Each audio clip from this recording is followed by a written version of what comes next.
दोस्तों, अगर आपने ग्रैनी हॉरर स्टोरी पार्ट 1 अभी तक नहीं देखा है तो सबसे पहले आप उसे देख लें, नहीं तो ये स्टोरी आपको अच्छे से समझ में नहीं आएगी। पिछली वीडियो में हमने देखा कि 4 दोस्त सुंदरबन घूमने के लिए जाते हैं, पर रात के 11 बजने के कारण उन्हें कोई बोट नहीं मिलती, तो वो होटल ढूंढने की सोचते हैं। आखिरकार उनको एक आदमी सस्ते दाम में एक घर में लेकर जाता है और रात में बादल का सामना ग्रैनी से हो जाता है।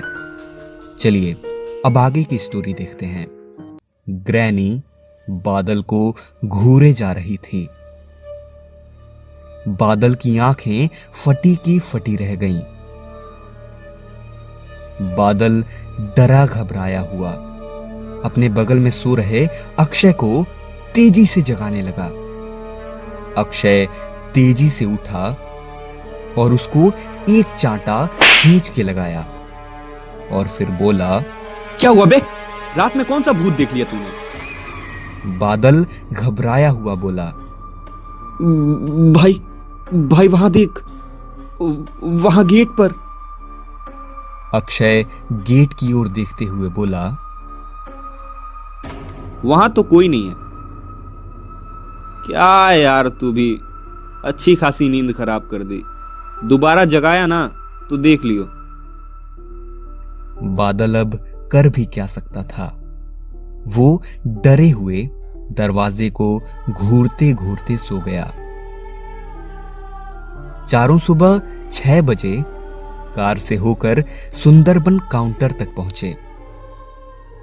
कार पार्क करके उन चारों ने एक बोट बुक कराई। भैया, हमें सुंदरबन ट्रिप पर जाना है तो बोट बुक करानी है। हाँ बिल्कुल मैडम, इस वक्त बिल्कुल हो जाएगा। बेसिक सी फॉर्मेलिटीज करके उन चारों ने अपनी कंफर्ट के लिए एक बड़ी बोट बुक कर ली और एक आदमी उन्हें अपने साथ लेकर बोट के पास तक ले गया और देखा तो वहां वही रात वाला आदमी खड़ा था। बादल ने जैसे ही उस आदमी को देखा तो उसे रात की सारी घटना याद आई और उस आदमी ने बोला, और बाबू लोग, हम ही हैं आपके साथी। ये बोट हमारा ही है। चलिए तैयार हो जाइए एडवेंचर व खातिर। लेकिन बादल अपने दोस्तों से बहस करने लगा। भाई आदमी मुझे गलत लग रहा है यार। मुझे नहीं जाना इसके साथ। लेकिन कैसे भी करके उन लोगों ने उसे मना ही लिया और करीब 5 मिनट के बाद बोट स्टार्ट हुई।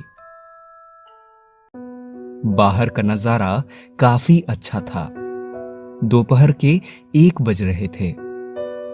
लहरों की आवाजें, आसपास के जंगल और तेज हवाएं सफर को और सुहाना बना रही थी। चारों मस्त गाना सुनते सुनते नजारे का मजा ले रहे थे। अभी कुछ आधे घंटे ही हुए होंगे कि अचानक मौसम खराब होने लगा। हवाएं जोरों शोरों से चलने लगीं। लहरें तेज हो गईं और आसमान बिल्कुल काला हो गया, मानो जैसे शाम हो गई हो। सभी दोस्त ऐसे नजारे का मजा ले रहे थे, लेकिन बादल को घबराहट सी हो रही थी। भाई साहब, क्या नजारा यार, मजा आ गया। भाई, आखिरकार चलो यहाँ आने का कोई तो फायदा हुआ। मुझे लगा इस साल हमें बोट मिलने से रही। यार 6 महीने बाद कहीं बाहर आए हैं, बहुत अच्छा लग रहा है। पर यार शायद बादल कहीं और ही खोया है। यार अभी भी बोल रहा हूँ, मुझे यहाँ ठीक नहीं लग रहा। वो तो तुम लोगों के लिए मैं यहाँ पे आ गया। बादल को थोड़ी प्यास भी लगी थी, तो वो पानी पीने के लिए बोट के अंदर शेल्टर में चला गया। अभी बादल को गए करीब 5 मिनट ही हुए थे कि तभी तीनों को बादल की जोरदार चिल्लाने की आवाज आती है। वो तीनों तुरंत ही दौड़े दौड़े शेल्टर के अंदर जाते हैं और जो उन्होंने देखा उसे देखकर उन सब के होश उड़ गए। उन्होंने देखा कि बादल हवा में लटका हुआ था और चिल्लाए जा रहा था। बादल को इस हाल में देखकर उन तीनों ने जोरदार चीख मारी और तभी बादल जमीन पर जा गिरा। करीब 10 मिनट के बाद बादल को होश आया तो निशा ने बादल से पूछा, क्या हुआ बादल तुझे?